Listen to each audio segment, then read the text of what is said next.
Traveler yang sering melakukan penerbangan jarak jauh tentu sudah tidak asing lagi dengan fasilitas bantal pesawat alias bantal leher berbentuk U. Lalu, tahukah traveler bagaimana cara yang benar menggunakan bantal tersebut?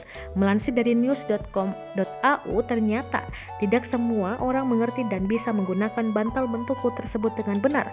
Oleh sebab itu, seorang pengguna TikTok baru-baru ini membuat konten tentang cara yang benar menggunakan bantal leher berbentuk U. Bagi sebagian orang yang belum mengerti, pasti menggunakan bantal itu dengan cara mengalungkannya dari belakang.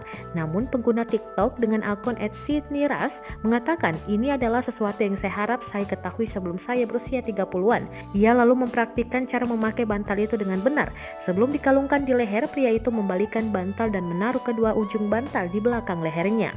Kemudian pria itu langsung pura-pura tidur dengan memeringkan kepalanya ke kiri. Trik ini bukanlah satu-satunya yang viral di medsos. Sebelumnya, pakar tidur sekaligus tokoh publik Amerika, Dr. Michael Breus mengungkapkan trik serupa. Beberapa pengguna TikTok pun terkejut karena menyadari bahwa mereka selama ini menggunakan bantal dengan cara yang tidak benar. Mereka tidak menyadari bahwa bagian utama dari bantal bentuk U itu hanya berada di depan untuk menopang dagu. Tapi tak sedikit juga orang mengatakan mereka menyalahkan iklan yang selalu menunjukkan bantal perjalanan di belakang leher, bukan di depan. Orang lain yang mengatakan sudah melakukan ini sering mendapat tatapan aneh dari penumpang lain.